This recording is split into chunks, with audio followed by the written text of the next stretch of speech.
Georgia out there. I got money on Georgia. I'd like to see Georgia.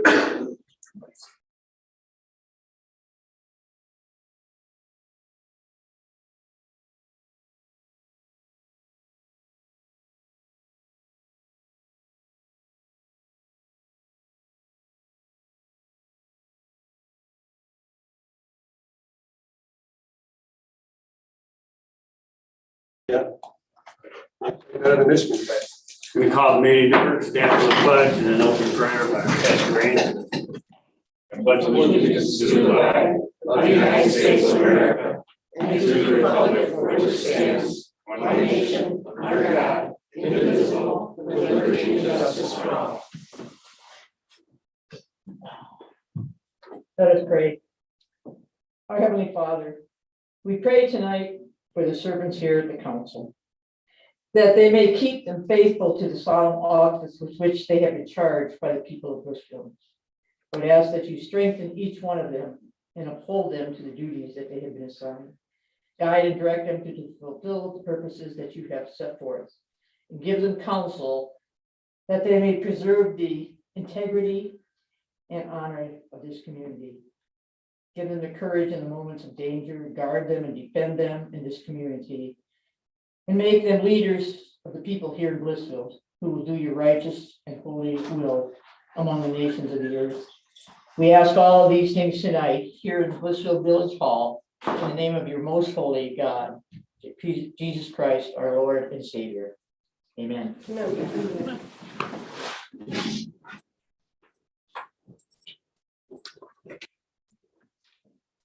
Call the roll call. Valdez, Here. Wendusa, here, Mike Gunner, Here. Timothy Waters, Here. Barb McHenry, here, James Eitzen, Present. Jerry Hayes, Here.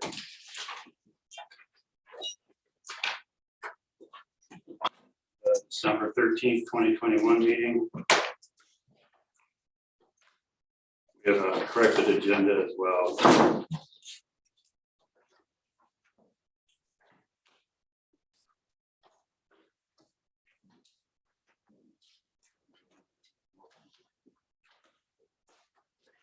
Make a motion, we approve the minutes of December 13th, 2021. Support. Moved and supported to approve the council minutes of December 13th, 2021. Any questions or corrections? If not, you can call the roll. Lisa. Mike, Yes. Tim, Yes. Wen, yes, James, Yes. Barb, Yes. Jerry, Yes. Bob, Yes. Minutes approved. Presentations and communications. Council, I have in the, on the agenda and in the packet, just an update for the redevelopment ready community status, or RRC. This is something that the village has been working on for a little while now. We didn't make through all of the transition a ton of progress, but this is something that Heather and I have been really trying to refocus on and make some progress and headway. So I'll let you guys read that, but I really I'm providing this to the boards and then to council. Our boards have been really good about helping DDA, Planning Commission. We're even going to get Parks and Rec involved in this now that we've kind of established and restructured them a little bit. So you guys will, I wanted to get this in front of you because in the very near future, you're going to start seeing a lot of things coming at you, and we're going to reference this RRC process. So overall, and I'm sure everybody knows, but just kind of a quick refresher, the RRC will help us with development. It opens up a lot of different opportunities with funding through MEDC and things like that. So hopefully it'll be a benefit for us moving forward. But if you guys have questions, definitely let me know. what's the time frame? Remind us if you would, Danielle, that this needs to be completed, please. So it does not have a specific deadline, but what the benefit to us getting it done sooner rather than later is to be able to start utilizing those resources. With us being RRC certified, or once we are certified, it opens up a whole team of people through MEDC that help us with bringing in developers. They can help us to, I mean, some of the things they already do, but on a higher level, they can even fund a design to attract developers to specific properties. So it just kind of opens up those doors. So what is our timeline to complete this? We don't have a specific one. Heather and I would like to see it done by the end of this year. So we have some major, the reason it is a long process, we have some major pieces to it, like the comprehensive plan, which we've started, but that's something that it takes a process. So we want to make sure that we get citizen feedback. So that's why we're giving ourselves that long. Right now, her and I have been trying to slowly check off some items. I mean, even the council policies, that's part of RRC as well. So some of those smaller things that we can do while these bigger picture items take place. We have got a public participation plan that'll be going through the boards and then coming to council. So some of the larger plans just take time, but end of year. Is this also in part with the, to assist with the continuation of the DDA of the, with the TIF, everything in our magic year? So they do definitely intertwine, but it is a separate process. So we are working on the TIF renewal, the DDA is, and that will be, in fact, they seen a draft development TIF renewal plan. It'll go through them and then council will, I believe, I'll have to double check on that. I think you guys finally will approve that, but that'll have some input. The deadline for that is actually October. Technically, they have until December of this year, but the reason that we've pushed that TIF renewal forward to October is because that's our fiscal year. So we need to know if we're going to have that renewal going into next fiscal year, because if not, we've only got 2 months of funding for them. So this is not in conjunction necessarily with the TIF renewal. I thought it was in conjunction. It with is it. not. It's They not. do some of the processes with TIF, like the public participation plan is a good, is a plan that will go in part with the public, with the TIF renewal, but it's not the same process. Gotcha. Okay. Thank you, Daniel. Yes. Danielle, who developed this? The RRC. Yes. It is through the Michigan Economic Development Corporation. And when we started, we've been doing this for so long that they had actually switched processes on us.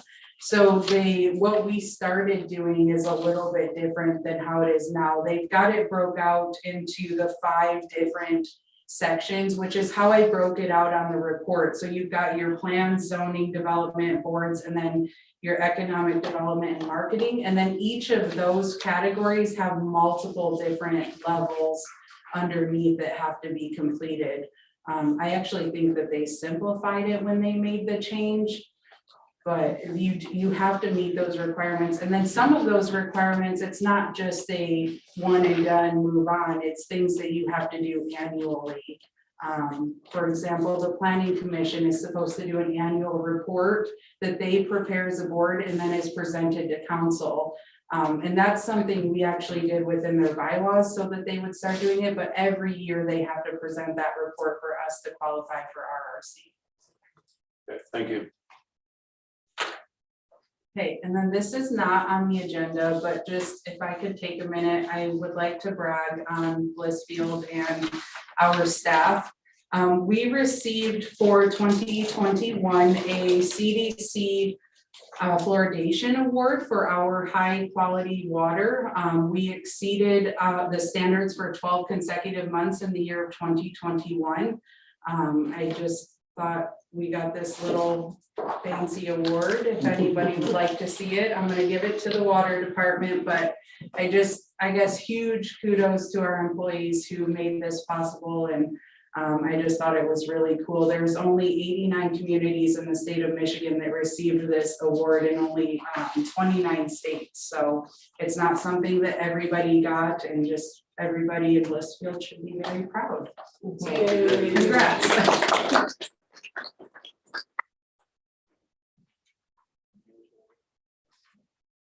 move on to the agenda of January 10th, 2022. I'll make a motion to approve the agenda as presented. I'll support. Moved and supported to move to approve the agenda as presented. You can call the roll. King, Yes. Barb, Yes. Tim, Yes. Mike, Yes. Gwen, Yes. Jerry, Yes. Bob, Yes, agenda is approved. Public comment, other items on the agenda?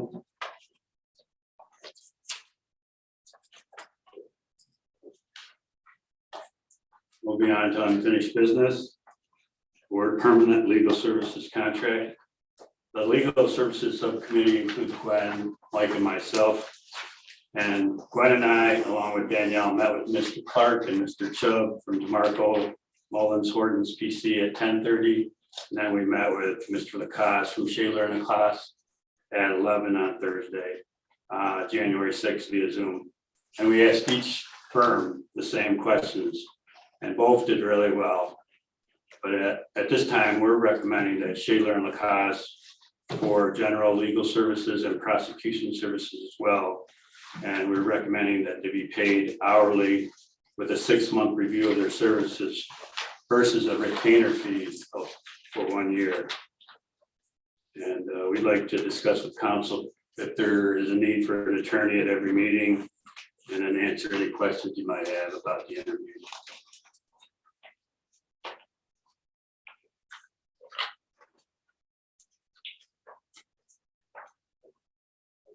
What stood out, can I ask the? Yeah, go ahead. What Sure. stood out about Shaler and Lacoste over the others? Actually, I will be very honest with you, with DeMarco, Mullins and Horton, surprised at how much and how receptive I was to them. Very nice gentlemen. With the Shaler and with Lacoste, it simply is the history that we have going, that we've had with them during the interim, in my opinion. We've got some significant items on the burner that they are working with. Generac, audit, some of the other things with the wastewater treatment plant. They also have the knowledge of Blissfield versus the knowledge of Blissfield as intensely, I guess I could say, with the DeMarco, Mullins and Horton group. But as far as fees and that, very comparable. But very surprised with the other group, but they did a very nice job. In my opinion, when Bob and I talked as well with Danielle, we've had them as the interim, obviously. Would like to go ahead regardless of which group we had chosen, which legal representation we had chosen, we would recommend for a 6-month review. Only that because of you guys, I think that what we're learning from our experience here on the board is that we need to have these continual reviews regardless of whom or what the item is, whether it's the legal services, whether it's one of the employees, whether it's the architect. We know that we need to revisit that on a annual slash semi-annual basis so that we know that we're getting what we're wanting for our village and for, you know, meeting our needs as a group. So that's my opinion on the matter. Patty may have something, or Danielle may have something else that they'd like to share.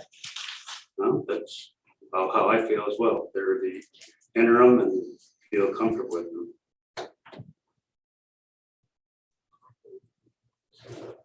So if we go with Shaler and Lacoste, David would be the one attending the meetings, correct?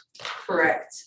So in their proposal, they have David as being the lead attorney. So Phil will still work on things, you know, in kind of the background. He's been really big on the Generac, for example. So he'll continue working on that, but David would be the one that attends any council meetings. He's more of kind of the public face, for lack of a better way to say that.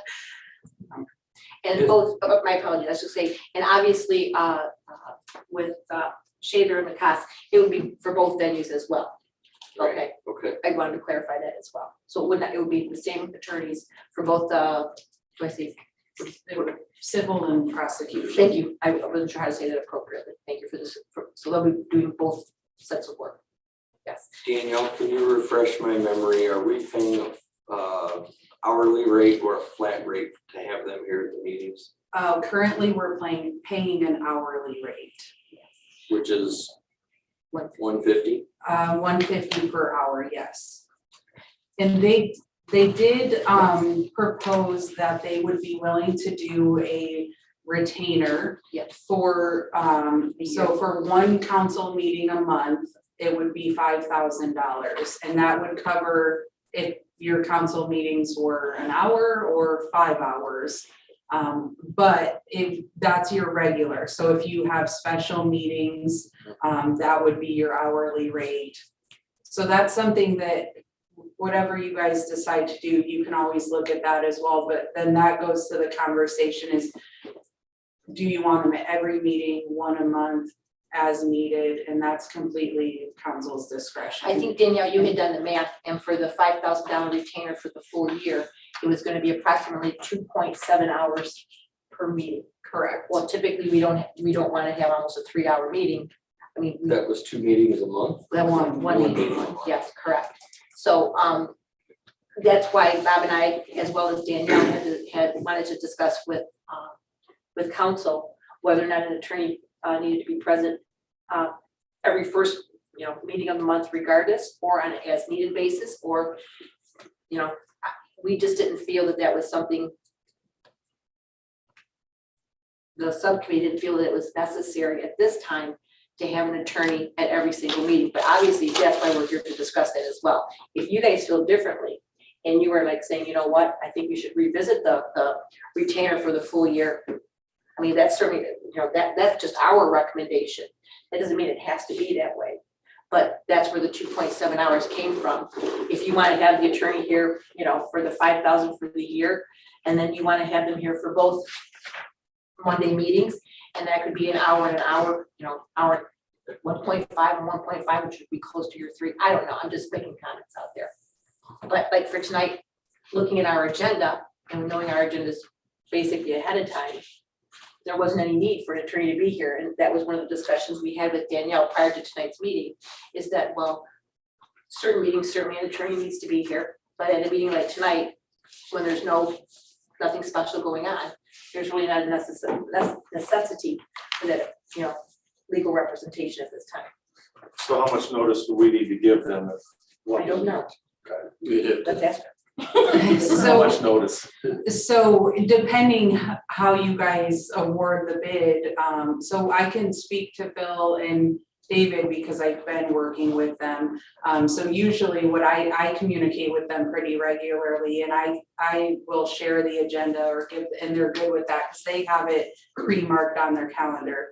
After talking to Gianmarco, Mullins, and Horton, I think they would probably be very similar in their practices. They seem to be, again, Gwen said they did really well. They seem to align on a lot of things. But that would be an assumption on that. I think they just kind of notate that there's the potential that night. Seems like I remember Frank Riley being here every meeting. Is that true? I like that fact of having an attorney here every meeting.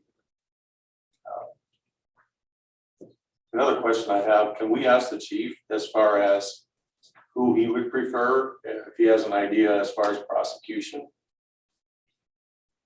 Is that, Absolutely, can we yes. ask him that? Yeah. I'm very happy with Jeff Chubai. We have an excellent working relationship, and I've got no complaints with his work.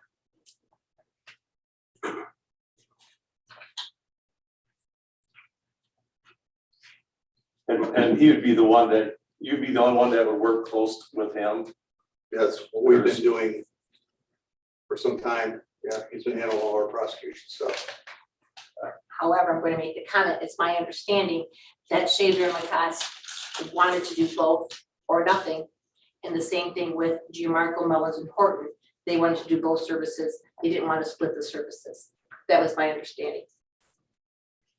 Would you agree with that, Danielle? Yes, that is my understanding.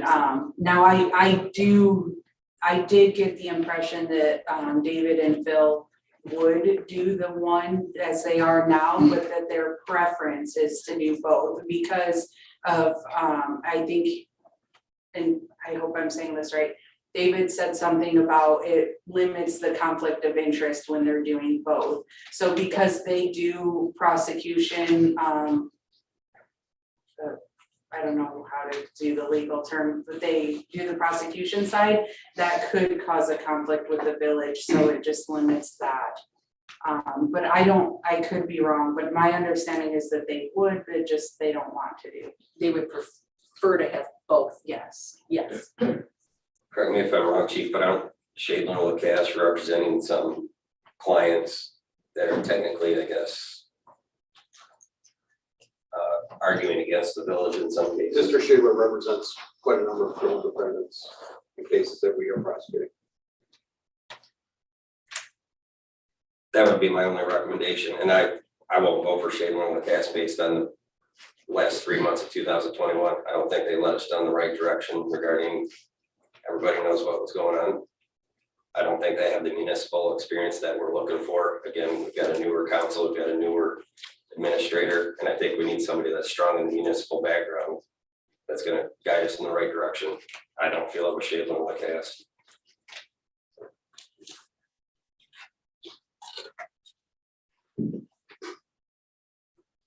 Anybody else? No.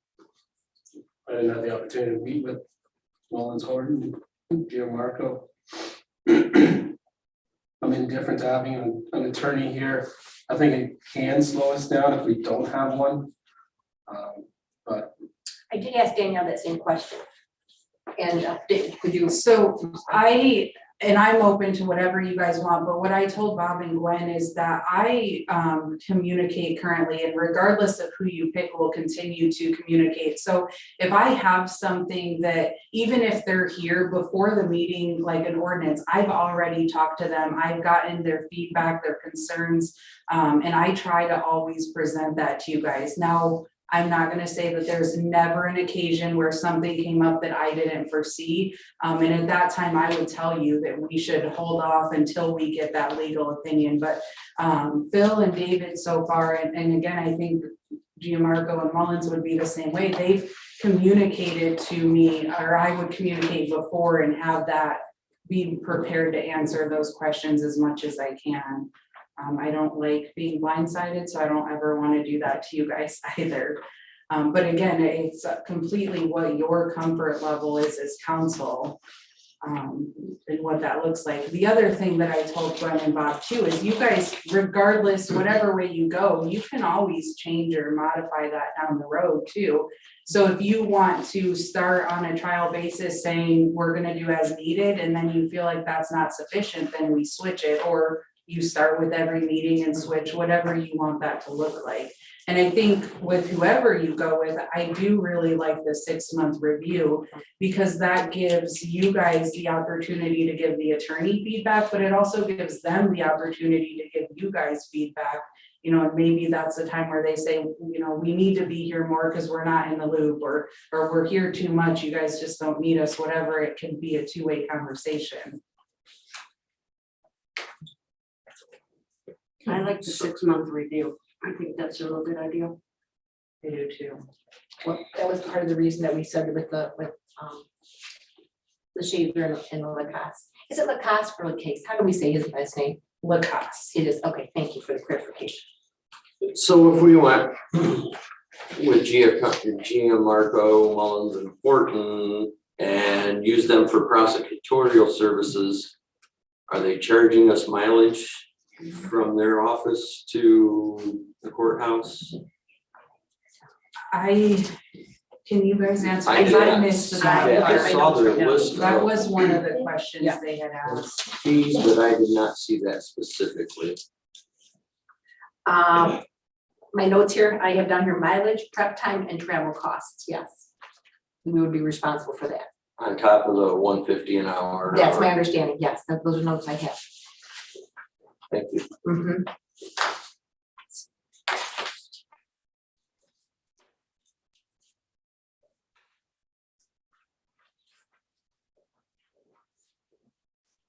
yeah, what's round trip from Troy? Size that up.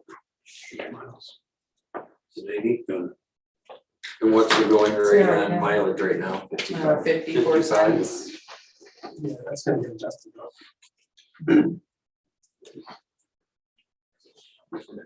Yeah, it's actually one way 98 miles.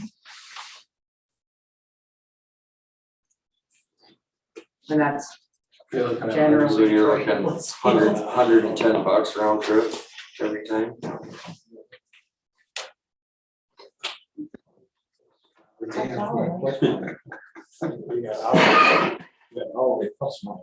Correct, yes.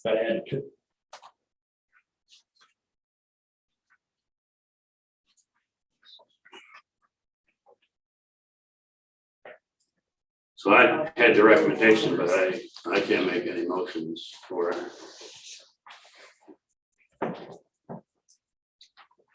In the recommendation, Danielle, would we just recommend for the legal services simply? Or as part of the recommendation with the motion, would we put in for the 6-month review? I would put that as your motion, Okay. just, I think it's good to set that expectation with the attorney right from the get-go. They know, you know, and then that triggers me to set a reminder to make sure that gets on the agenda. As part of the motion, would we put in attend council meetings as needed? Would that be part of the motion as well? Or would that be something that we just, I don't put in the motion? I think it should be part of the motion, and the reason I say that is because, let's say you say to attend every meeting, there's a financial cost to that. So you're looking at that retainer. So I would be clear, just so, again, the public and everybody else is clear what your intent is. I don't know that it necessarily has to be, but I think it would be better. To make it very clear. Yes. Okay. Maybe I could ask another question. When did we decide to not have the attorney at every meeting? We have, that's why we brought it for discussion for tonight. Yeah, my understanding, and counsel, correct me if I'm wrong, is that it's, I think, not been happening for a little bit, but that's why we specifically thought it was a good idea to bring it up tonight to make sure that that's how we wanted to proceed. I think some, in my opinion, I think some members are like, yes, we need to have a council member here, like you're stating. But I think that there are other council members that are saying it's not necessary at every meeting. That's why they have it for discussion. What are your thoughts? What is a team? What are our thoughts? And you obviously are like, I like to have somebody here at each meeting. Well, this has been precedence, I guess, so that's why I'm thinking, That's why you're that I do like it though.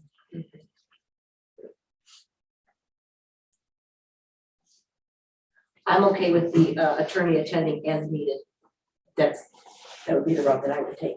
And I think going back to that, to what Danielle had said, we could try the attendance needed if that's what's chosen. And we could revisit this and say, you know what, that is not working for us. And we could revisit that to make that change with another motion. We could do that at any time. Correct. You can always do maybe the middle point is one meeting a month. Maybe you say, okay, the second meeting of every month, the attorney will attend. That's when they can provide updates. That's when we can, But would not be on retainer for the $5,000, would just be paid. and that would be up to you guys if we don't think, if we think our council meetings are gonna be 4 or 5 hours, I'd pay the retainer, but hopefully they're not that long.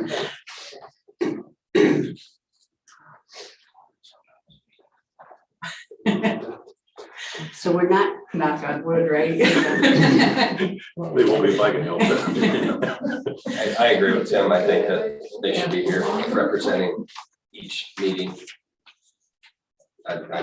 Frankly, I miss Mr. Riley being here, keeping our nose clean, because he was very conservative about everything. He was very knowledgeable, and if we had a question, if we had a rule of precedent, or if we had a rule to keep us in check, we could always ask our village attorney. And it's not that every meeting doesn't just have a random sort of question come up with legal.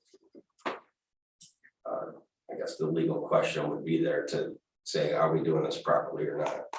Again, if we're just trying to save a couple grand, I'd much rather try to find a couple grand somewhere else and protect ourselves. Yeah, I appreciate the sentiment, but I think we need an attorney present for most, if not all.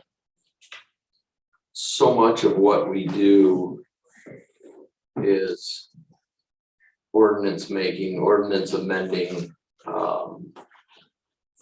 business for the village that there's legal ramifications for, and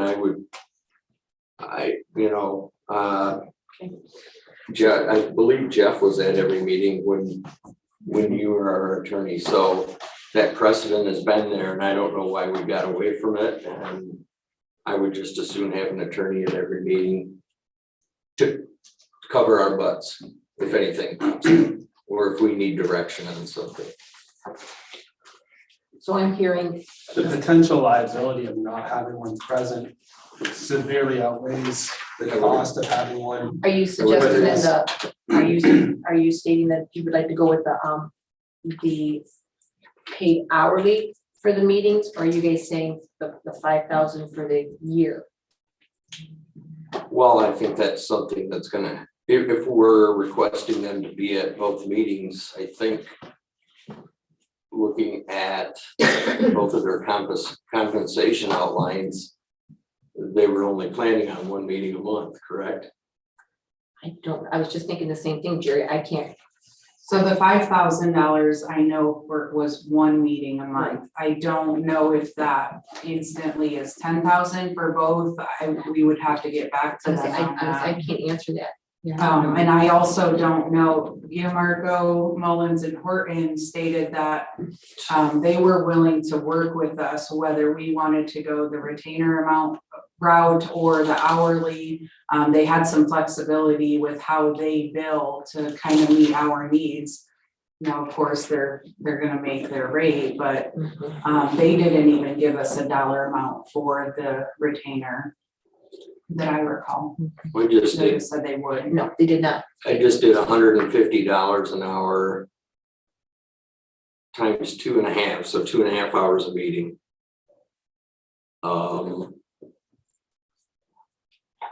Multiplied by twice a month, I got $9,000 a year to have them at both meetings. So it's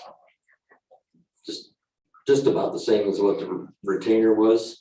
The retainer is 5 for 5, so Yeah. double it. You're pretty much for there. both meetings, correct? Correct, yeah.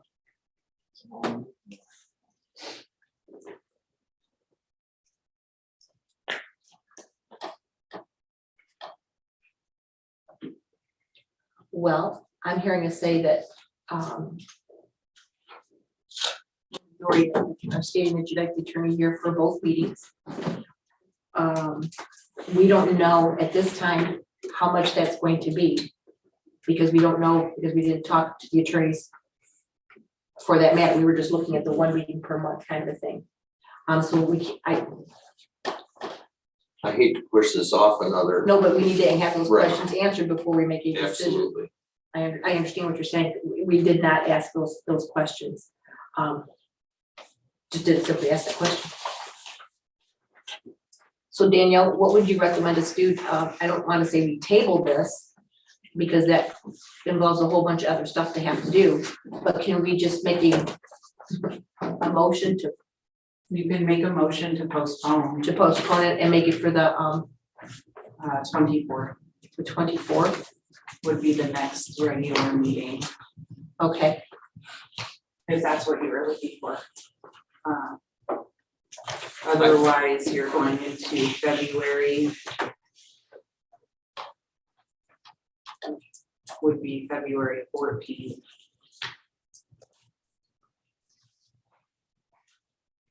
That should be something that they could both get to us within a couple weeks' time, right? I would think the 24th would be sufficient, yes. I was going to follow up with all three of them tomorrow morning to let them know whatever the outcome was tonight. So I can ask any questions and get that back to council, whatever, if there's any others, I mean, you guys can also reach out to them, whatever I can do to support, I'm willing to, so. Is that something that the subcommittee should do, Danielle, or is it something you should do? I'm just asking as a subcommittee people. I think that's completely up to you guys.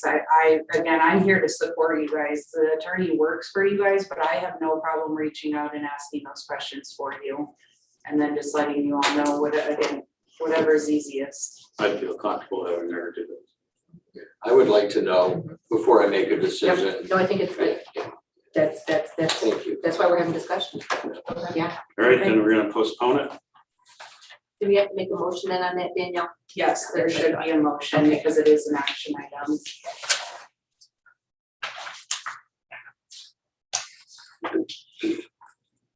I will make a motion to postpone the permanent legal service contract until the Monday, January 24th council meeting.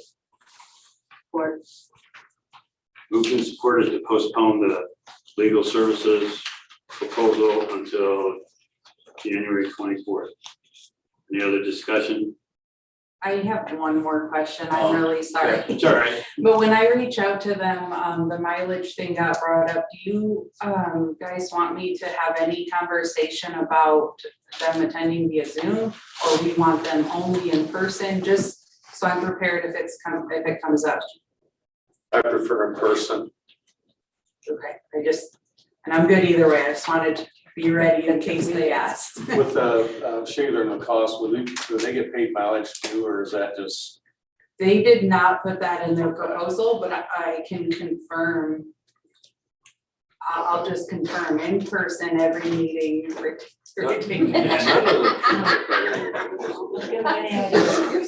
that?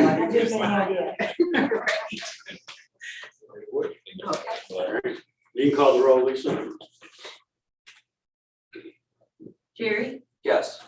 Barb, yes. Jane, Yes. Gwen, Yes. Tim, Yes. Mike, Yes. Bob, Yes. Motion carried. Thanks, Danielle, for looking into that. yes. As far as any other unfinished business, I would like to know about the American Rescue Plan funding. Have we heard anything from the state or the county? Yes, we have not heard from the county, sorry, but yes, from the state.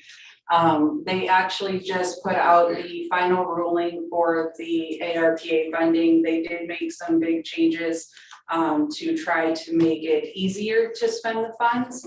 They just put it out today, so I started reviewing it.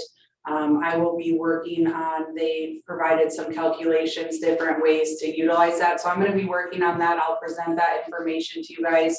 I do have a meeting with the National League of Cities next week, and they are the ones that are doing the free needs assessment to help get matching grant funding for the ARPA funding. So I'm going to wait to see what they say. I'll provide you guys with that, but I have been watching that closely. We do have to do our initial reporting on it by April 30th, sometime after January 30th to April. Trying to skip to summer, sorry. But I'll keep you guys posted, so. There's been a lot on that. Yep, good. I have a question regarding the South Monroe property. I don't recall, perhaps we did in December receive some notice from Mr. Roach about the status of it, but I don't recall. We did not in December with us just having the one Right. meeting, and I did think about it. I didn't get a chance to remind him, so I will have something from Todd at the next meeting. And I know he was still making some progress, but we'll get a good I thought update from progress him was on continuing to that. be made, so that's, I'm just looking for the status on that. And then, can you remind me too, Danielle, about the report coming from our library? Has it, for lack of better words, has a commitment been made if they're going to be providing a report at the first council meeting or the second council meeting? Or is it just gonna be sporadic? My understanding is we've not had a commitment to make a report at this time. Okay, will we be looking toward a commitment on that? I know that was some touchy ground at one time. I can reach out to them. Okay. and find out what they would like to do. I will be getting some additional information, and I think that they've been having some conversations too, but I don't want to speak for them, but I'll have a conversation with Greg and Bob and Okay. see what they're thinking there. Okay, I appreciate that, thank you. Anything else on unfinished? Yeah, I have a couple. On the swimming pool passes and the 10% off, how did we do on that? How many did we sell? I don't know, I'll have to look. When I checked last week, we had sold 4. And I'm not sure if we did. I had to leave early Friday, so I can look at that and let you know though. And then on the replacing Tyler Rayburn, have we made any progress there? Say it again. Replacing Tyler Rayburn, have we made any progress? Continuing to try and recruit, but we don't have any new applicants. That's just the trend in the state. There's probably 160 agencies at this point in the state that are looking for officers. Thank you. All right, we're moving on to new business, payroll.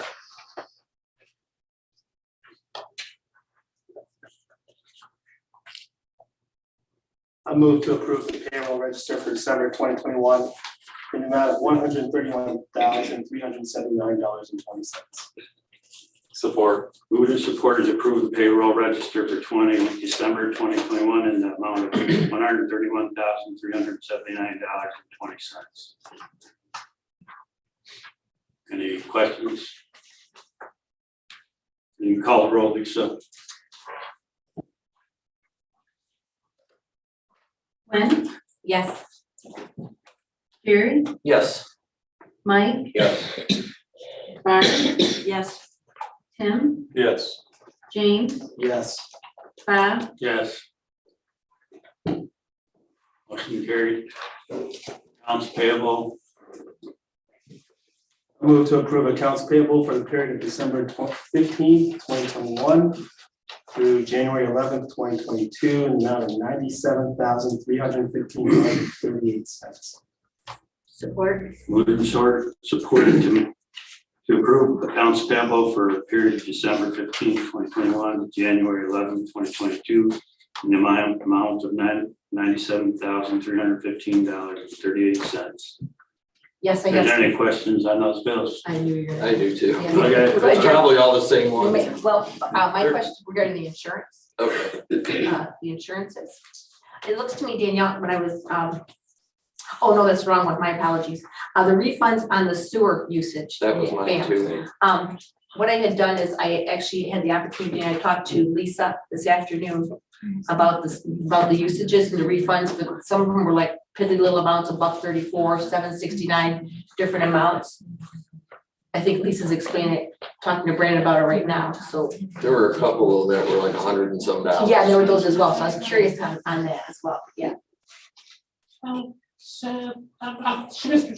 understand, yeah, sorry, Brandon, yeah. So I had called today, and I didn't realize that was something I needed to talk with you about, so I talked with Lisa about it. And that's where I was kind of wondering, there were several of those that talked about the refunds for sewer usage. Okay, so there's the utility capacity refunds, so we're doing a different method now, because you voted to approve the portion of the bill, so I have to do a different step. So the way it works is, the first step is I have to go through a final billing wizard and apply the security deposits onto the account. And then I have to go back to a back door. So that's why it says refund sewer instead of refund utility deposit. So it's part of their security deposit, is what I'm hearing you say? Yes, because I'm using a different way of refunding it, because I'm using what's called the final bill wizard. And one of the steps in the final bill wizard is to refund the security deposit. And then once that gets refunded to the account and that step's gone, I have to go through a different step to refund the credit that's on the account. And that's why, because this is new, that is why we didn't see this before. And that's why we're seeing, You're seeing it this way now, instead of saying security deposit refund, it's refunding the credit that's on the account. on the customer's account? So the deposits are $230 for renters. And because most people's bills are not that much or their final bill, and we run 6 weeks behind on our billing cycle, that's why they have a credit. And the way to give that money back to them then is to write them a check for that. And that's where the variety, because there are several of those checks going on. Yeah, and depending on how much their bill is, their final bill is, then it would depend on what's refunded. What the refund was. Yeah, but they did have anything going past the Canada, the utility bills from years ago that, they had a secret to pass it out, but they haven't been refunded it. So I'm still working on refunding inactive accounts. So, That answers that's what I think we were looking at. Thank you. Thanks, Brandon. Thanks, Lisa. I had a question on the Bachmeyer grounds and maintenance, the bill to Game Time. What was that for? So we had a family offer to do a memorial, and they wanted to donate money in the form of buying a memorial swing, I think is what they decided on, or bench swing. So that is true, but I think the Game Time is actually, we had vandalism at the park, and that was to replace the swing that was vandalized. You're thinking that's through ultralight, or ultra, yeah, I'd have to, yeah. that is. Yeah, that, That is actually, I talk about the cookies at the swing. it's the swing that was vandalized. That makes sense. Yes. One of those swings from Nine's family was vandalized? I We don't paid know who they were those from, I'm sorry. Yeah. No, the Bachmeyer Park, that would be behind Frosty Boy. Yeah, that's, Well, that was billed to the wrong account then, because that says Bachmeyer Little League maintenance. It was the Little League. This is the Okay. park that's over, I'm trying to remember all my roads here. It's the one, it's got the Little League fields, it's a kind of Veterans across from Avenue. Barber. Oh, that's that's not the one that's here. the No, one. okay, gotcha. That one's called the Bowers. Correct, that is the one that was vandalized, the Bowers Playground, which is, I believe, the ADA playground, correct? That's the Gotcha. swing that was vandalized, so we replaced that. Why is that included in the Little League funds then? That's the park, so it's a whole park for Bach Little League, that's just what the fund is called for that park, it's not part of the Little League itself. Because that's the title of the fund for that whole area. I guess that's okay, as long as we understand that. I just thought that park is so big and costs so much, I would have thought it would have been a separate entity. So That's there's okay. that park, and then we have Ellis, and then we have the Clara Bachmeyer Park separate, so they're each their own funds within the general fund. So, Trust me, I worked on all of them, I know. yeah. Been through all the. And that was an unanticipated cost, but I mean, we have to replace that. We can't leave it broken and have somebody get injured. Okay, and then there was a check to It Takes a Village. It says DDA beautification for $184. It was for the supplies, for it was the summer, the paint on the side where they did the handprints. Okay, The supplies and paint for that. and then there was a check to Laura Nichols, right, just asking, for $400 for the Blissfield box. Yeah. Was it nice? It was good. Oh, that should have been under Blissfield bucks. If it is, I'll have to get that changed. That was for rental for the Yuletide weekend. Okay, for her facilities next Yep. month. Gotcha. Yeah, it said Blissfield bucks. so, Okay. Yeah. Or I typed it in incorrect. Cause I thought, oh, how does she spend Blissfield bucks at a store that she doesn't have anymore? I wanted the same thing. Okay. A couple things that I did notice on the bills, not a question, but just a couple things that I thought that it's nice, obviously, that we are using our own grocery store, Orchard Brothers, for the hams and the turkeys. And I saw that significant amount, almost $900 on that.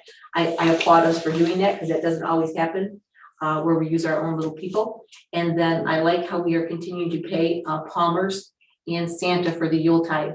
For a number of years, when I worked on Yuletide, sometimes things got missed. And I'm glad to see that Santa got paid, because there were years when Santa didn't get paid. And they thought he did get paid, but he did not. So I'm glad to see that he was paid in Palmer's for the use of their facilities. So good, I mean, just good job for us to continue taking care of our own people downtown. That was nice. And I noticed you guys are doing some training as well. I saw some things out for training for the DPW folks and stuff like that. Yes, they've had quite a few, Eagles had Yeah. quite a few trainings that DPW and treatment plants have been utilizing. And then Lisa, Jerry and I are actually going to a training next week. I think it's next week. 20th, right? Yes. Make sure it's in my calendar. Right, any other questions on the bills? You can call the roll then. Barb, Yes. Jerry, Yes. Tim, Yes. Mike, Yes. James, Yes. Gwen, Yes. Bob, Yes, bills are paid. Action item 3, appointment planning commission board member. I move to appoint April Wolf for a term ending 10/31/2022 to the Village of Blissfield Planning Commission. I'll support that. Moved and supported to appoint April Wolf for a term of ending 10/31/2022 to the Village of Blissfield Planning Commission. Any comments or questions? If not, you can call the roll, Lisa.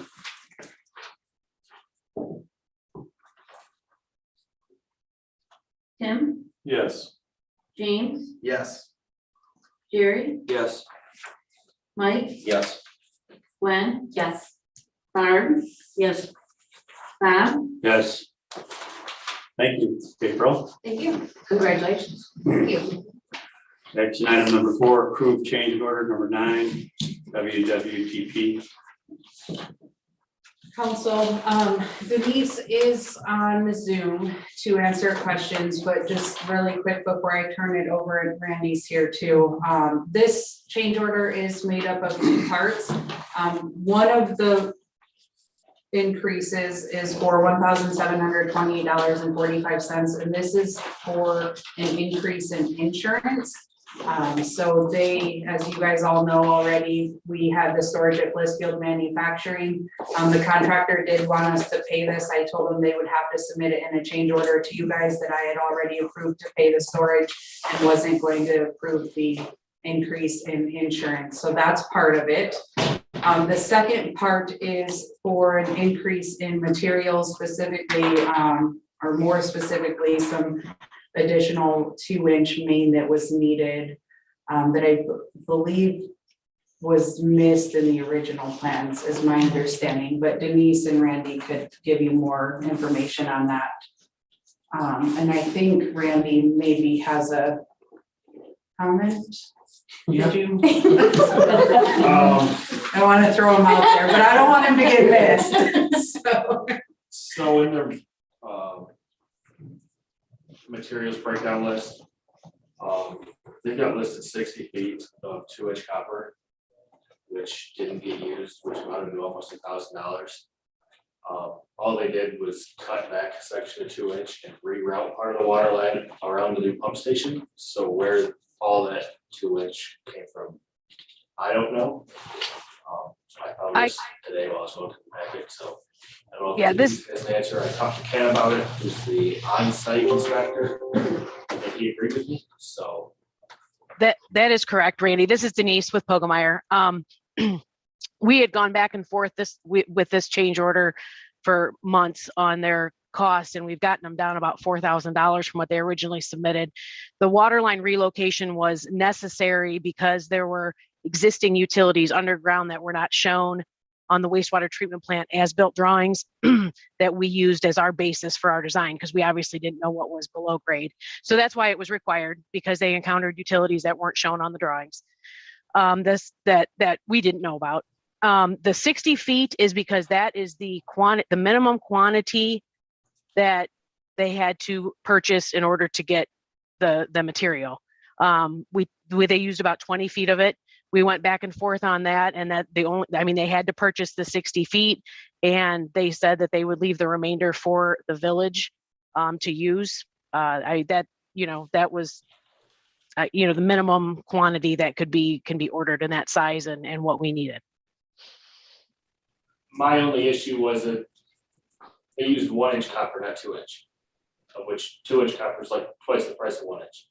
No, I thought the 1-inch was something different that we haven't gotten on. When we met in that field meeting last week, the 1-inch copper was for somewhere else. No, the 2-inch that they used was to fix pipes that they had removed with an excavator. Yeah, stand up and, thank you.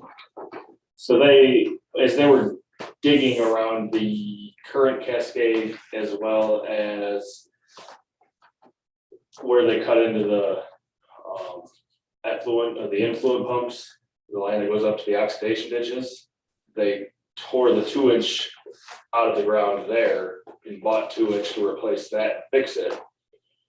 But the only thing they had to do with the rerouting around the pump station was cut back the 2-inch, put a T in, 2 reducers, and a 1-inch water line that's going to the blower building, as well as the 1-inch line that goes into the lab building.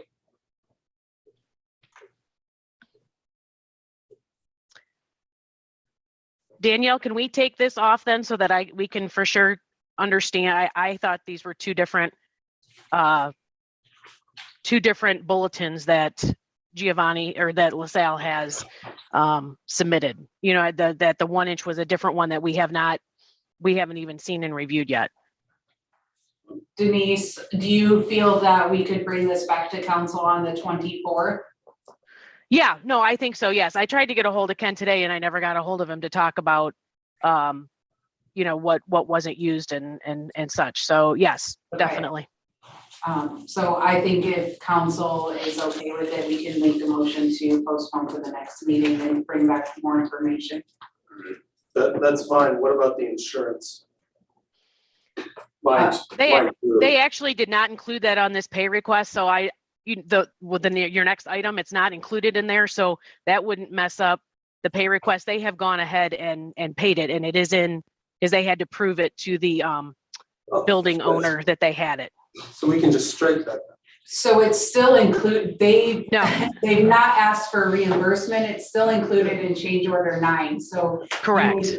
You would postpone change order 9 in its entirety. And then at the next meeting, you can decide which portion or all you want to approve or deny. So they paid it, want reimbursement. Correct. I mean, we can't, well, I don't know how you would do that on your guys' end. I mean, we can do the change order for just the insurance. I mean, we can issue that if you approve that tonight. I mean, I can do that and just take out the other part and just, we will discuss bulletin 9 portion of it at your next meeting. I mean, we can do it either way. I can do it either way. My question on the 14 is why did they want more insurance? The building owner is requiring them to have $1 million coverage, and what is required in their contract, their current contract between the village in the USDA document is only for $500,000. So that was the difference in there.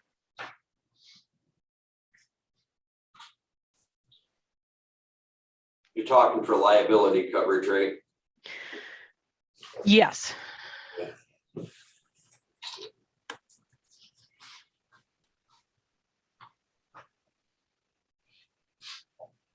So Do we want to postpone the whole thing, or we want? Yeah. Yeah, we're gonna postpone the whole thing, but I need a motion. I'll make a motion to postpone payment of change order number 9 until we get further clarification of items actually used. Support. You have that motion? Lisa? Then you can call the roll on the motion as presented.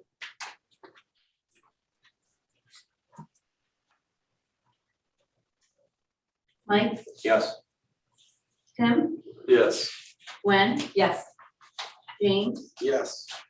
Barb, Jerry, Yes. Bob, Yes. That's postponed. but when is there anything that you want us to, Randy, anything that you would like, you're here, anything special that you want to share about what's transpiring out there, or what's going on, or what you're seeing, since you're the eyes on the ground? Progress is being made, so look for it. Good. Sounds like you got a handle. All right. Thank you, Denise. Thanks, Denise. You're welcome. Action number 5, approve payment wastewater treatment plant improvement project. I guess we have Denise still on. Yes, she is still on, so she can definitely answer any questions. As Randy already stated, we are making progress. So I think we're all thankful for that at this point. They are about, I think, 90% complete on the UV structure. They're 95% complete on the large digester. Okay. I'm corrected, thank you. But they have submitted this pay application for the work that they've completed in the last couple weeks, and this has been reviewed by the engineer, so if you have questions, let us know.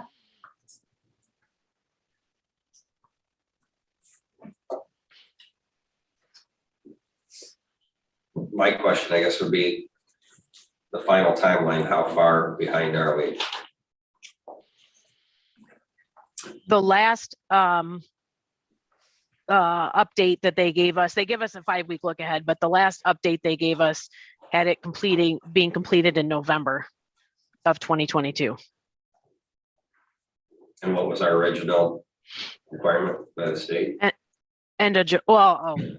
Their original contract was July of 2022. I believe with Eagle, the date was September. That's correct. I believe it's September 20 something. I'd have to go back and look at my notes. So There was a cushion written in there. right, so the contractor is supposed to be July. Eagle does know about the issues we've been running into. We will have another extension or a time frame meeting with them in March. At which, before we have that with Eagle, LaSalle will provide an updated schedule. The weather has held out, so they have made pretty good progress. I don't know if that's changed at this point, but that's something that before we even meet with Eagle again, we'll get that updated time frame for you guys and show what we were able to get done and what we have left. Thanks. All right, then we have the motion on that. Approved payment.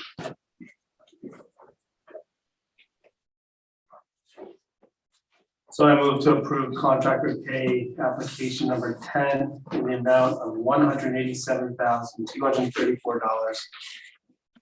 Excuse me, and 57 cents in connection with the Village of Blissfield wastewater treatment plant project upgrade, and authorize the village administrator to execute all documents related to this payment. Support. Moved and supported on that motion. Can you call roll on that motion as presented?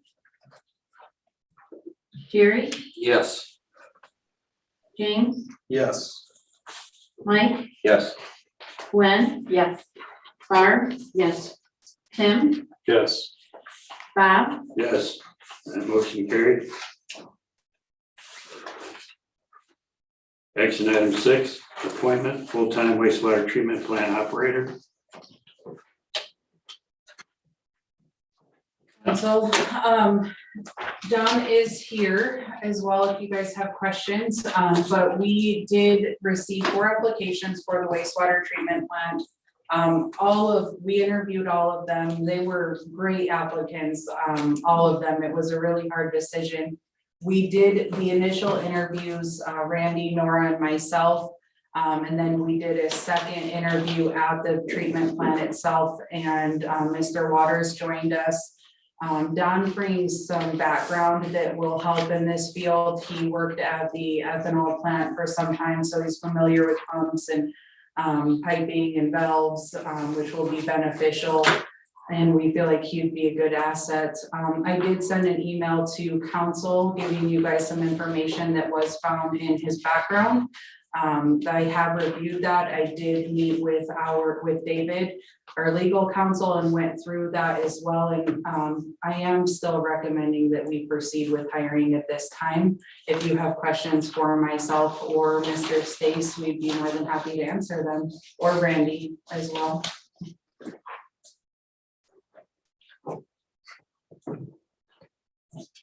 I'll make a motion to approve hiring Donald Stace for the full-time wastewater treatment plant operator at a probationary wage of $21.63 per hour. Support, moved and supported to approve the hiring of Donald Stace to the full-time wastewater treatment plant operator at a probationary wage of $21.63. Any comments, questions? Not, you can call the roll, Lisa. Barb, Yes. Gwen, Yes. Mike, Yes. Jerry, Yes. Tim, Yes. James, Yes. Bob, Yes, that motion carried. Congratulations, welcome on board. Thank you all for your consideration. Appreciate it very much. Welcome. Welcome. When do you start? We'll figure that out tomorrow. All right. Okay, we're moving on to approved resolution recommending Drunken Hive Meetery LLC for an on-premise tasting room permit.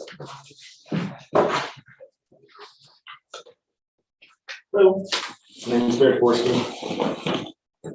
Some of you might know my parents. My project is that I would like to start a meetery next door. If anybody isn't familiar with what mead is, it is a honey winery. You want to spell that? MEADERY. Meetery. Meadery. MEAD. Meetery. I Okay, could just call it honey wine if you prefer. all right. Yeah, mead. It's typically anywhere between like 4.5%, anywhere up to maybe at the highest 14, 15. But typically anywhere, I'm gonna probably be 6.5, maybe 8.5%. So, now one of the process key steps is getting village approval. So I wanted to kind of get that stuff at least done ahead of time so that I don't invest in a building and get so far into a process, because I had looked into many aspects of doing this at home, and in Riga, I had approval. I got so far into the wastewater and the well side of it, I just decided that an extra potential year to 2 years on top of a year of licensing is just not something I wanted to do for jumping through a bunch of hoops at the house, and then that separation between the house and it started to look like a better thing. So I'm here to seek room. I've got a form here that is part of the application. And that's been provided to them. Oh, okay. It's on the packet for them. So at this point, and anybody have any questions? I do. Yeah. So you'll be making this out on the farm? No, I would actually, I'm looking to, what my plan is I would like to purchase the building next door. Okay. And then in the back location, create a bonded facility that is pretty much where it's made. And then I will have a non-bonded facility that's outside of it in the walk-in cooler next to the bar where it will be served. So. So you, if I'm hearing you correctly, you would like to purchase the building next door, but before you go through all that, you want to know Yes. if we're gonna. Yeah, because I could get so far into it and all of a sudden, I see. if you're not gonna improve it, what's the point of me even thinking about Blissfield as an option? So Is it simply going to be a tasting room, or do you have other things planned? I have other things planned. Initially, in order to kind of get the transition from start to finish, because I figure it's gonna take at least a year. Who knows? I mean, you look at what's happening across with the brewery. I mean, they've been jumping through multiple hoops in order to get all their different ducks in a row, and they're still not quite there. I realize this is gonna be a long process, so I don't want to get so far into it, get invested, and then not have, favor of the council, because in the end, rests in your fate. I mean, yeah, grant, it rests in multiple fates, but if the village doesn't approve it. What does the term drunken hive mean? Drunken Hive, it is basically it's honey, hives, wine. The idea that the Drunken Hive is like the small destination that this kind of hive that's off to itself.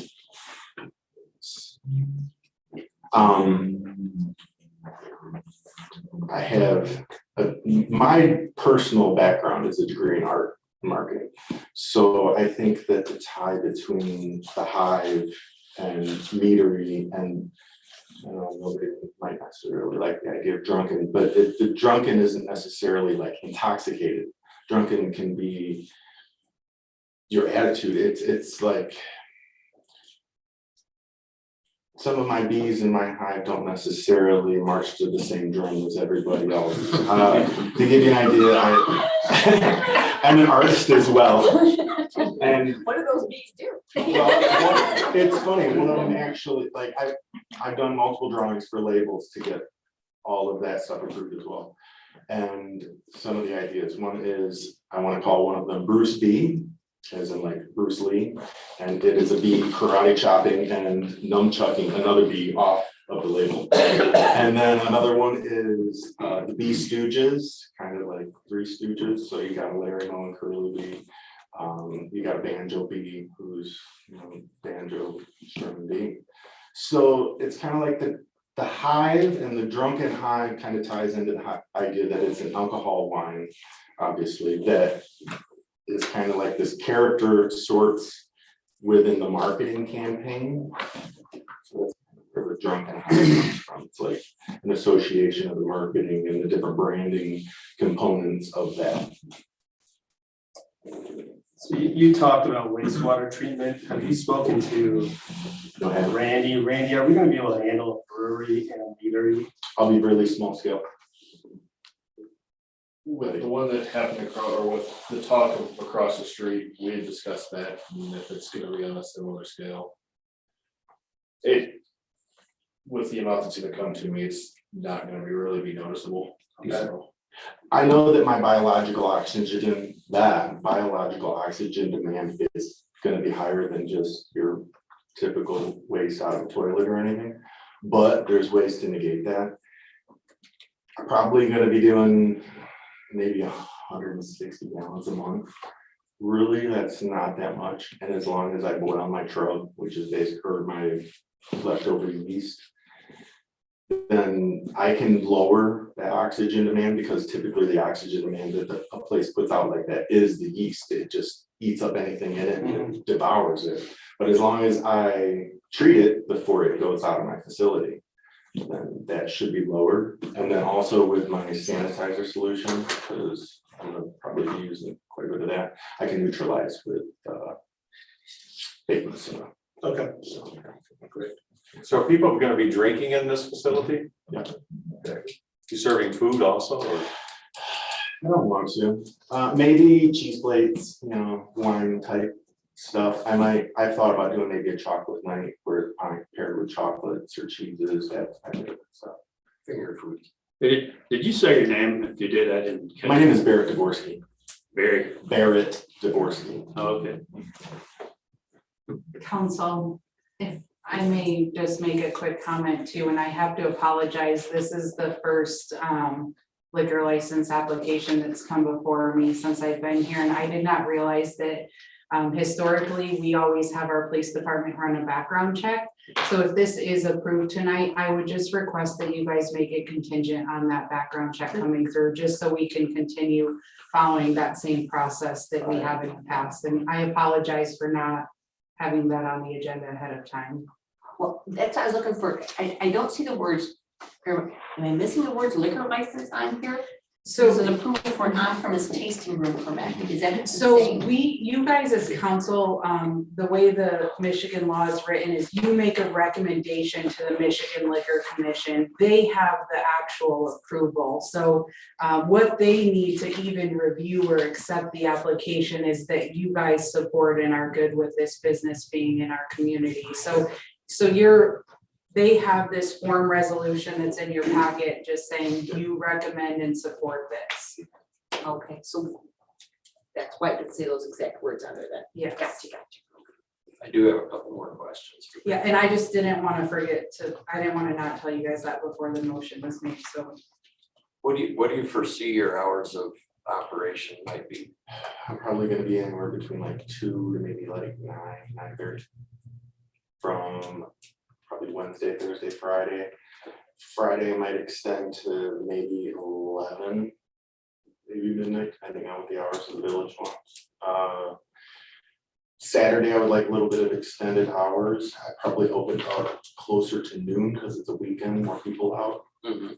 No longer than maybe Friday night on that. And then Sundays, I would probably be open from like noon or 2, whatever the state requires. And then I think it's. Are there any other meeteries around here? There is Blown, which is in Ann Arbor. The closest one outside of that is in Maumee. I think it's Fort Fires or something like that. Then if you go up to Ferndale, there's 2 Shrams, which is one of the older ones, and then also Bee Nectar, which is got huge presence throughout the entire region. Like I was out in Chicago over the summer and found it in several different places. So there's a pretty good size market for it. My plan is to kind of start at a small scale and then just continually grow up for that and grow into a demand where I can meet outside distribution. But originally my plan is just to have distribution, or not distribution, but production and the on-site tasting room here. And as far as anything else, it's And then the other side of this is that I want to host painting parties with it. And that's gonna be the other thing that kind of transitions me from when I attained the building to now.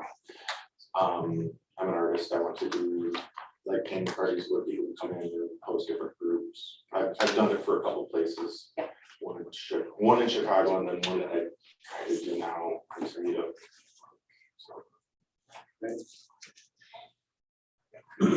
I'll move to approve the resolution recommending approval for an on-premise tasting room permit for the Drunken Hive Meetery LLC to be located at 122 South Lane Street, Blissfield, Michigan, to the Michigan Liquor Control Commission contingent on passing a background check.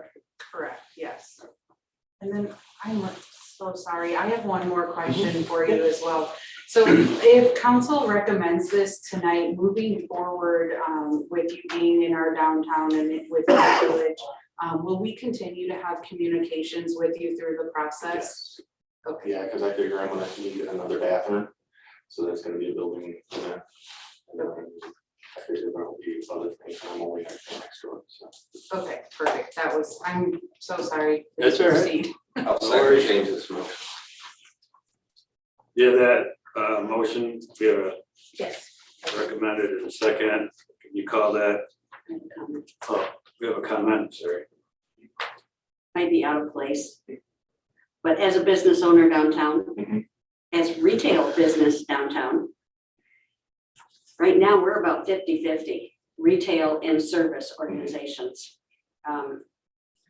You know, and maybe nobody cares but me, and that's okay.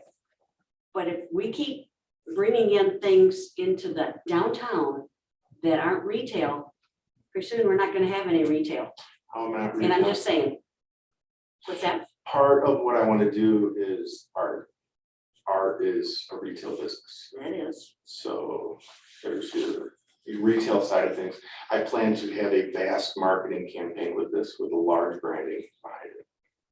So there's plenty of merchandise that I can strum up from the Dvorsky art side of things and then also the Drunken. All in the same building.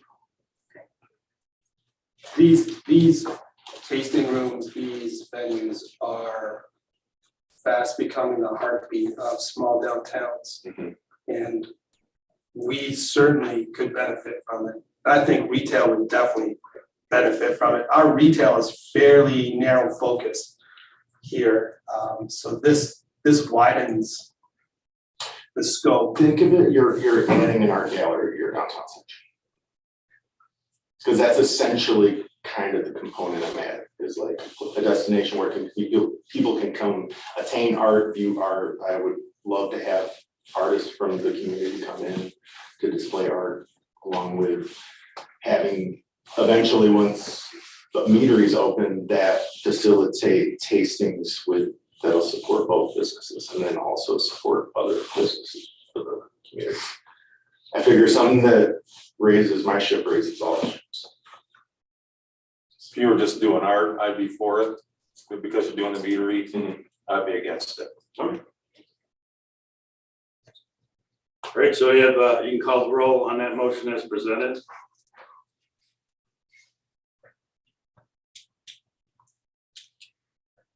Jerry, Yes. Mike, Yes. Barb, Yes. Tim, No. James, Yes. Gwen, Yes. Bob, Yes, that motion passed. Congratulations. Thank you. Good luck, Barrett. Good luck. Thank you. Hey, Barrett, how do you spell your last name? Dvorsky, D is dog, V is in Victor, ORSKY. D-I-V? DOV. No, no I at all. It's a Y. D-Y-V-O-R-S. DV, D is in dog, V is in Victor, Gotcha. ORSKY. Thank you so much for your patience. You're welcome. Thanks. Thank you. All right, going on to reports, administrator report. Any questions for Danielle? Not a question, but a comment. Loving that you are making headway with our Riga neighbors. Yes, they will be here next meeting. I love that.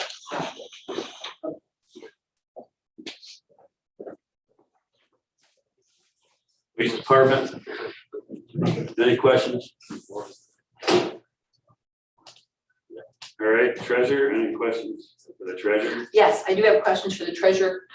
Danielle, you might be able to answer it as well. I noticed there were a lot of it was budgeted, it was for the insurance, it was budgeted as a 0. And then when it went over to the next lines over, it had a $3,302 mark, $270 mark. I think it's just how you guys are now putting things in increments into the different groupings. Is that correct? Yes, I can answer this. This is Okay. because of me. I thought it was a Danielle thing. Yes. When we did the budget for this fiscal year, I used, because again, I was so new, a lot of historical information. So we budgeted insurance cost, knowing what our total insurance cost would be, and then based off the historical amounts in those funds. However, when we got our bill, Brandon and I went through it and we did actuals so that we are billing more accurately, rather than just saying, well, we're gonna shoot a dart and hopefully that's right. So I am actually in the process right now of working on the first quarter budget amendment, which will be 90% insurance. So you'll see where overall we still spent what we budgeted, but it's in different funds to cover that and to accurately track where those costs are. And that's something that I really, this fiscal year, have talked to Brandon about, that I really want to focus on, so that we are getting a more accurate picture of where we're truly spending money. Versus one big glob for insurance, it's where it's actually dedicated towards. Correct. So you guys will actually see this with a few other things. The HRA account is going to be another one, and I'm going to pick on police. They get a big chunk of these bills, but they're not the only ones using it. So we're able to show where that is going. It's just going to help us in the future with our budgeting, because we'll have more accurate information. The same thing with the maintenance agreements is my guess as well. Well, I do have to tell you on that one, there was the IT bill that is pretty significant that I missed when I was preparing the budget, and that total bill was $12,000, which did impact our maintenance agreements. That's, okay, I did see a couple of maintenance agreements then. Yes. So that's where, so it wasn't initially budgeted for. When I went through, when I had pulled all of the historical stuff and we were going through it, I don't recall ever seeing that or pulling it, so I don't know if I just missed it when I was going through and all my changes. Our things also put under shoes and supplies. Oh, yes, thank you. So that is true too. Brendan brings up a good point. Going back to, we're trying to correct and show. So we had been lumping a lot of things under tools and supplies that are not actually tools and supplies. So we're now coding them properly, again, to help us with that historical. Well, the historical was going information. forward for Yes, making the budget as accurate and funding as accurate as it can be. correct. Makes Yes. sense. There was one thing with a water plant outside contractor. Yes, you guys actually had approved that there was the increase due to the mixers in the tower. And at the time that I had presented that to you guys, I had let you know that we would go over, but I had asked to wait on a budget amendment because historically, and even last year, we came in under budget. So instead of taking from the fund balance, I wanted to see where we were at, if we could stay within what we budgeted this year. So that'll be coming to you guys later. But it is over for that added mixer cost. Okay. I cannot talk tonight. I apologize. There was, I did notice on page 23, Brandon, with the DDA. Sorry.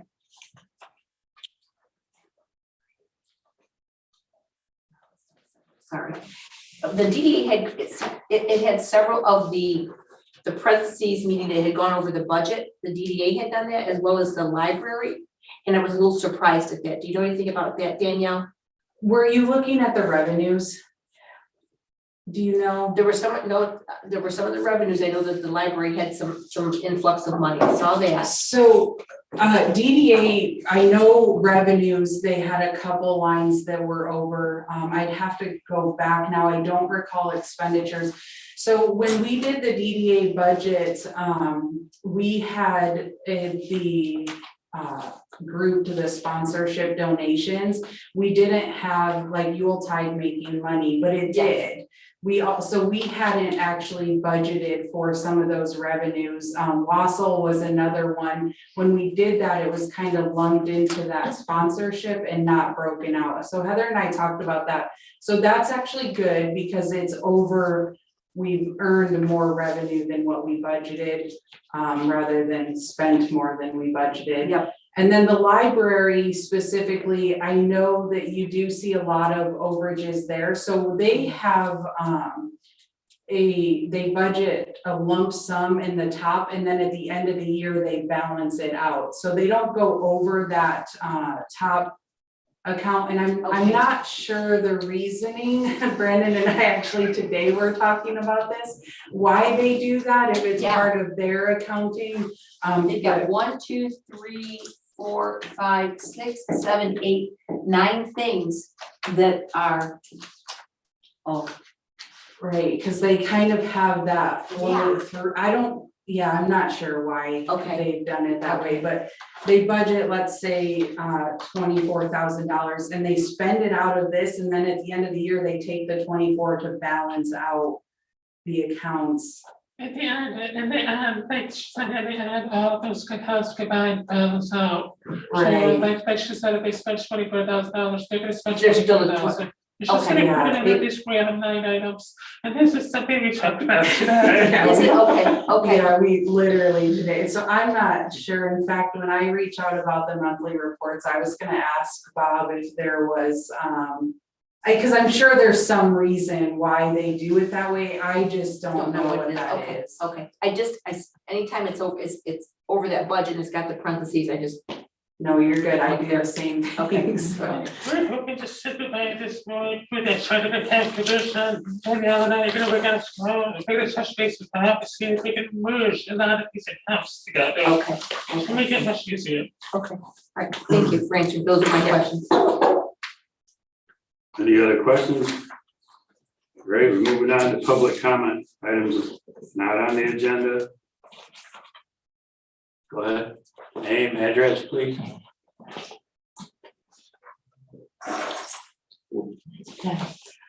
Hi, my name is Jackie Bates. I live at 114 Sherman Street. I have a couple of things, ordinance that I'd like to draw attention to. The first one is ordinance 143.050. It states no garbage or rubbish may be stored within the village of Blissfield so as to create a fire or health hazard, or in such a manner as to create an unsightly nuisance within the village. Also ordinance 120.001. Storage of dismantled or inoperable motor vehicles or any parts on any parcel of land. There is a structure used in whole or in part has a dwelling.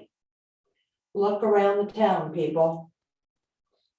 We're talking about redevelopment ready community. How about resident ready community? We have meter readers out there walking the yards, the streets. Maybe they could open their eyes and take some notes in reference. The main thing is what is the address? 106 South Monroe. Drive by there. It's terrible. It's right by the public access. And there's a lot more people that have cars that haven't run for years in their driveways. And junk and stuff. So I know maybe because of all the snow, you know, draw more attention to it, but we've kind of been lax on that. I talked about this last spring, didn't I? Yeah, you did. About my neighbor, still a mess. Terrible. The view I see from my kitchen window is terrible. And there's others, there's a lot, we can clean this up. You talk about that other house on South Monroe, it's an eyesore. They're working on it, but we have other eyesores too. Let's broaden the view of what we have and improve it, because we can. We want people to come downtown. Aren't they driving around the community as well? I'm gonna piggyback on that for just a second, Jackie, if you don't mind. I was gonna check on the status that reminded me about those stupid mattresses. There you go, prime example. They're still there. The owner came in today to pick up large item tags to get put on them. So, I mean, there's, and this is, I know get the frustration. So this is something that I have, and maybe it needs to move up the priority list. This is the problem, is we warn people, right. They fix it, and then we warn them, and they fix it, and there's no real consequence. I'm not saying I wanna go out there and be the bad guy, but we have to start holding these people and have a real consequence that will deter the behavior. If you just keep slapping them on the hand, We have a weed ordinance, what happens with that? they get a warning, And then what? they get a warning, And then what? they get a warning. Doesn't the village go out and have it We, mowed at some and point, bill them? we, We can do the yeah, same thing. but they pay it and then they get a warrant. I mean, that's the thing, we need to have some. Well, then some we need another leverage. ordinance. and Correct, fines you need to amend established. the ordinance and say, okay, we're gonna give you a warning, because that's fair. But then you do it the second time, you're gonna get a fine and you're gonna pay the penalty. You do it a third time, you're gonna get a bigger fine and pay whatever the cost was. But we've gotta have some, we don't have We any gotta start light right someplace. now, Yeah, is the problem, yeah, so. just drive by 106 We have South light, Monroe, but no teeth. and that's a prime example, and there's unfortunately quite a few places. There's a lot of cars sitting in driveways, there's a lot of junk out behind houses. You know, Yeah. we can do better. I'm sorry, we can do better, and we need to.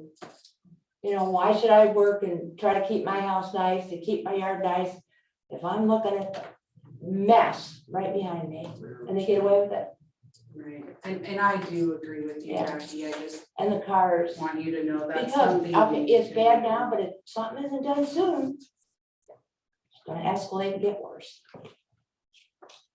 So that's my 2 cents. All right, Thank you. thanks for that.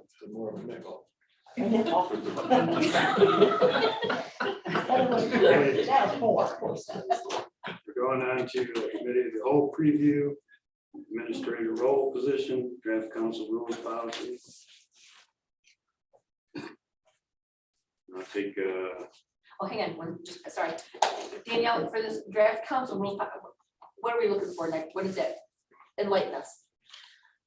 So I did send that to you guys so that you could start reviewing it. So a couple things, I actually had started this before I knew it was RRC, but it is RRC, so yay, we'll check a couple things off. But a couple things that I'm working on is the personnel policy. I've been working on board bylaws, so council's no different to me. I think that it's good for you guys to have some general rules. So if a new council member comes on, or even existing, you have something to kind of refer to and guide you. So I did do a ton of research to what other communities do, and I tried to pull some of the things that apply to our village and incorporate that into your draft policy. It's really just the structure of your meetings, what it helps the citizens too, because there's a section that outlines the administrator council relationship and what that looks like to the citizens and the employees and to each of us.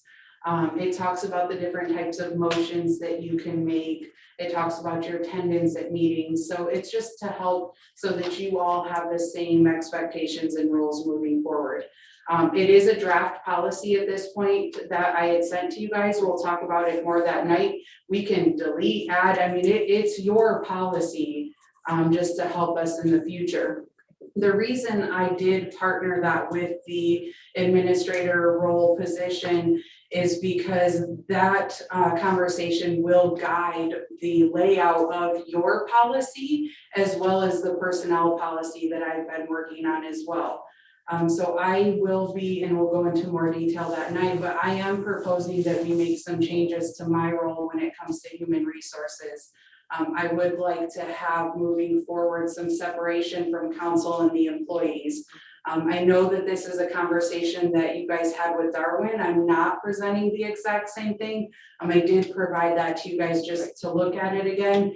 But what I would like is that I do personnel matters, but you guys are, you still hold me or whoever's in this position accountable. So you would act as my appeal board. So, you know, if I write Lisa up, for example, she has the ability to say, Danielle, you're being unfair, and to bring it to you guys. And then you have the final say if you're gonna uphold my decision or say, you're right, Lisa, Danielle was being unfair, you know, or whatever. So there's still that checks and balance to make me accountable, but it, I think, helps with morale and a ton of other things that we'll get into in more detail, but that's why they're together. That's what the policy is for. And then following this conversation, I'm not sure how soon we'll start looking at the personnel policy. What my plan is, I'm going to do sections at a time with the employees because I want their input and feedback and how it's going to impact their departments. And then once the employees and I go through all of that with a fine tooth comb, then that will come to you guys for final approval as well. And again, these conversations will help structure what that looks like as well. Sounds great. Thank you. Yes. And if you have any questions or something you want me to research before that meeting that you feel should be in that policy, reach out to me. I will do whatever I can to help with that meeting. And you won't be taking action, but I want to have a good conversation about it so that when it does come to you guys at a council meeting, we're all feeling really confident in the policy we've created. Thanks. Thank you. Regarding the committee of the whole, we had talked previously during the budget time, and now we're already a quarter of the way through the fiscal year about capital improvements and having those actual reserves that we finally have a little bit to work with. Danielle, when are we going to, I guess, talk about that? What are our plans? And we're going to be coming into the spring season here to where we can actually accomplish some things.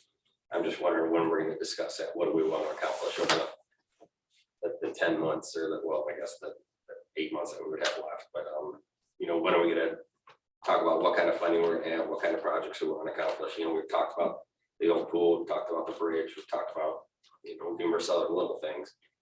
I think we should keep that on the radar as well. So there's a couple different things going on with that question. One, I'm waiting to hear back from the county because a few of the things that you mentioned are included in that application for the ARP funds from the county.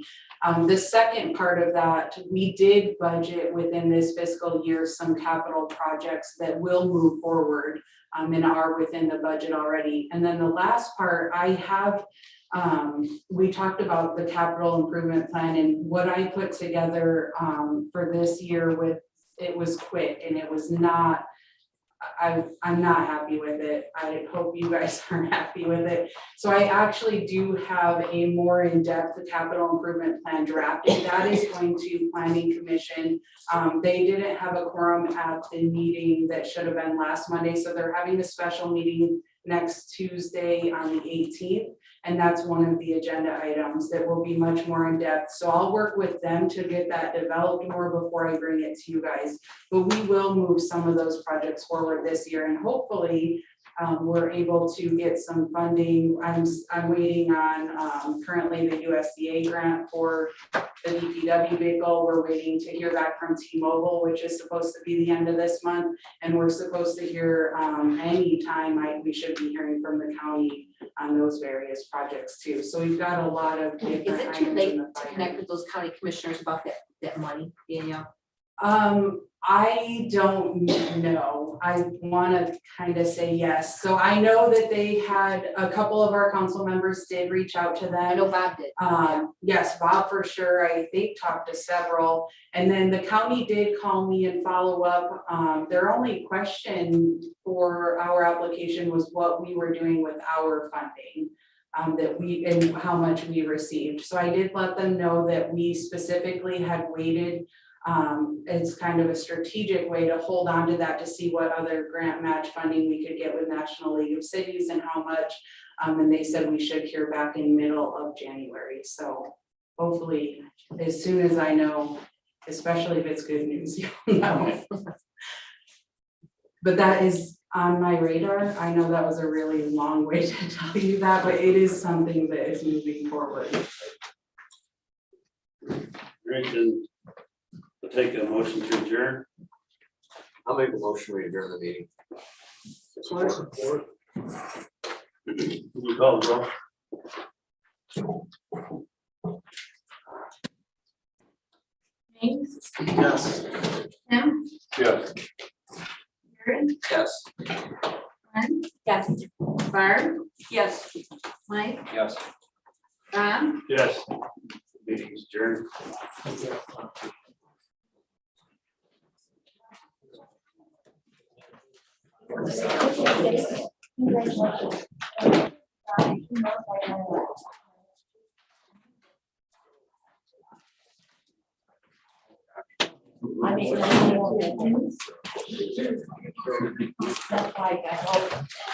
Here, Mike. All right. Yeah, thank you. Guys.